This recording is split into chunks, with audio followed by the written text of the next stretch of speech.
میرے رسول پاک سید عالم صلی اللہ علیہ وسلم نے فرمایا بنی اسرائیل کے 3 لوگ تھے، نیک آدمی تھے، سفر پہ جا رہے تھے تو بارش تیز آ گئی، صحیح بخاری کی حدیث ہے، تیز بارش آئی، ایک غار میں پناہ لی بارش سے بچنے کے لیے، اچانک طوفان آیا تو ایک پتھر لڑک کر غار کے منہ کے آگے گر گیا، اندھیرا چھا گیا، اندر اندھیرا، طوفان ہے، پریشانی ہے۔ میرے حبیب پاک علیہ السلام فرماتے جب اندھیرا دم گھٹنے لگا، اندھیرا ہونے لگا، پریشان ہونے لگے، ایک بولا، کہنے لگا اگر زندگی میں کوئی نیک کام کیا ہے تو اس کو یاد کر کے دعا مانگو، اللہ کرے ہم سے کوئی نیک کام ہو جائے۔ جو ہوتے ہیں اس میں بھی ریاکاری ہوتی ہے، اس میں بھی ملاوٹ ہوتی ہے، کوئی نیک کیا ہے تو دعا مانگ لو۔ ایک نے ہاتھ اٹھائے اور دعا کیسے مانگی؟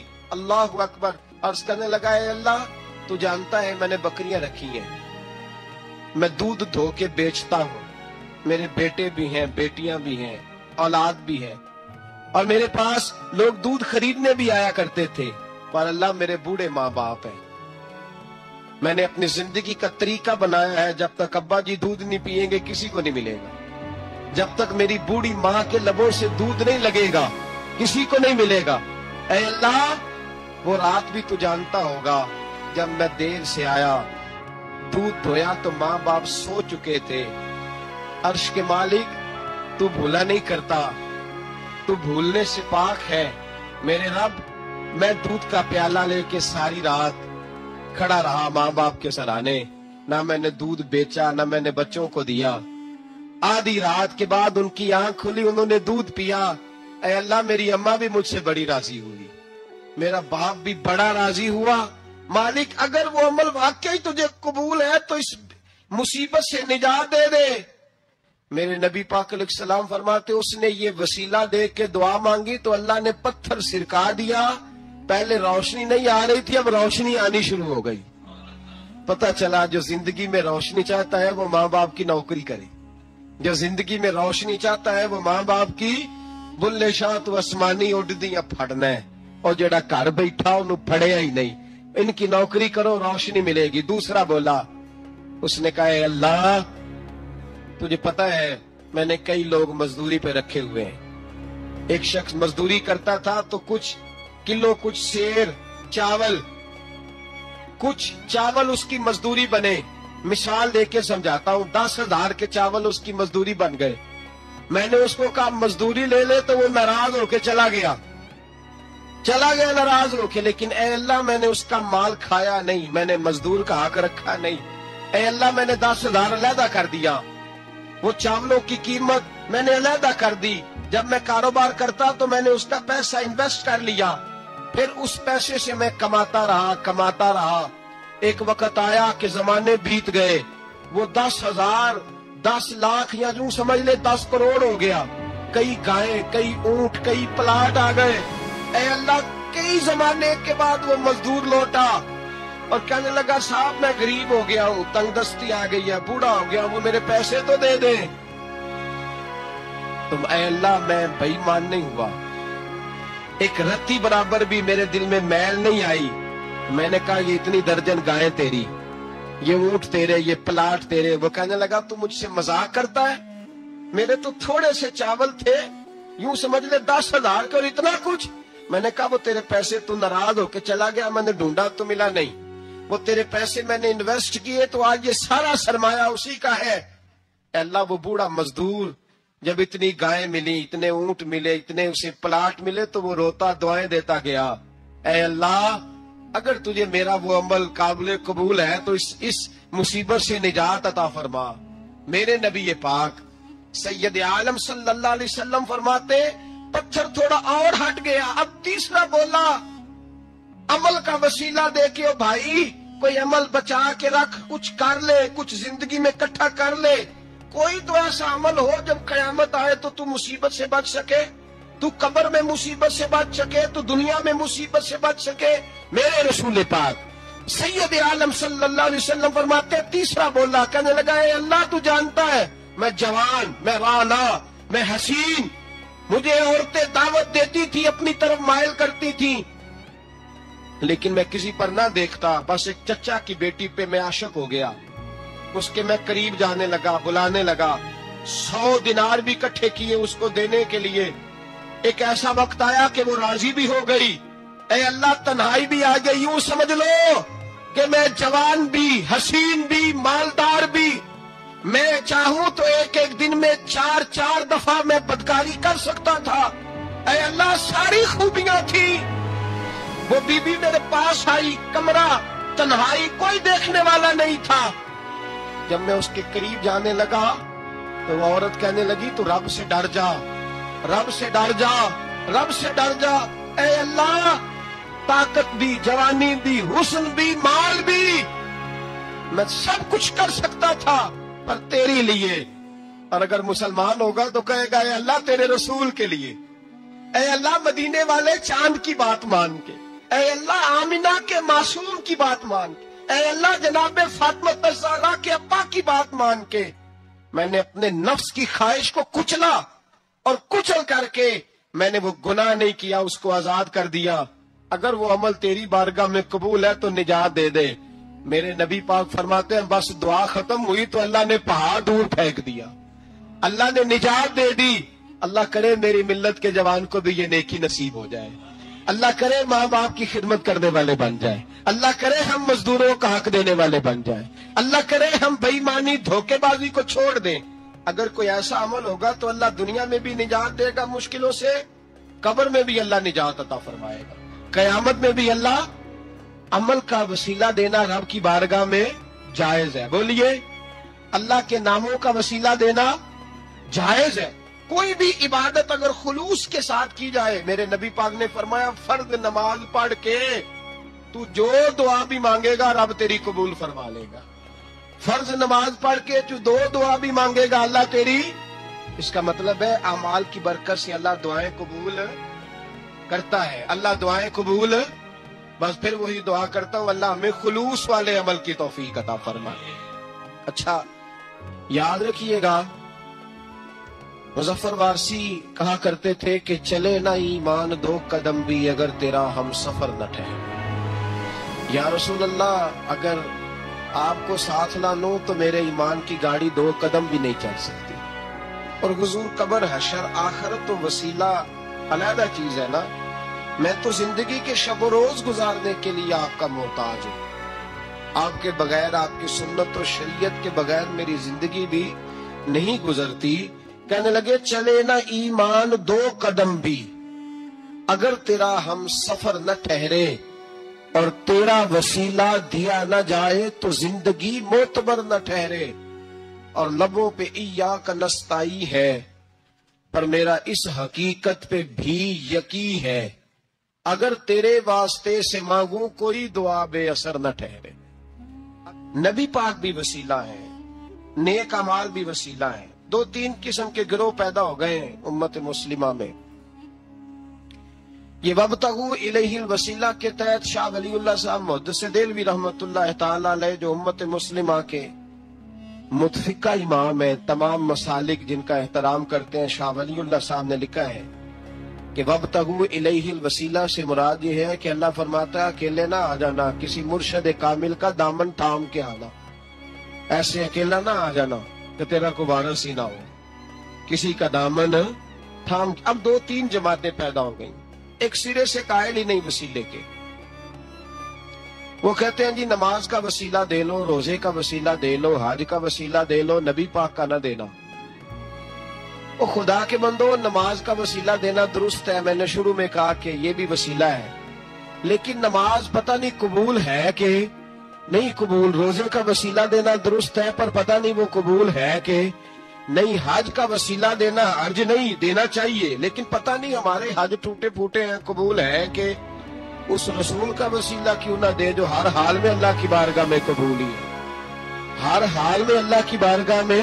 بلکہ اعلیٰ حضرت فرماتے ہیں بخدا خدا کا یہی ہے در، نہیں اور کوئی مفر مکر، جو وہاں سے ہو یہیں آ کے ہو، جو یہاں نہیں تو وہاں نہیں.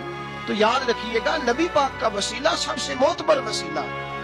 اب لوگ اس جھگڑے میں پڑ گئے اور جتنی جتنی تعلیم عام ہوتی جاتی ہے لوگ دروازہ رسول سے دور ہوتے چلے جا رہے ہیں.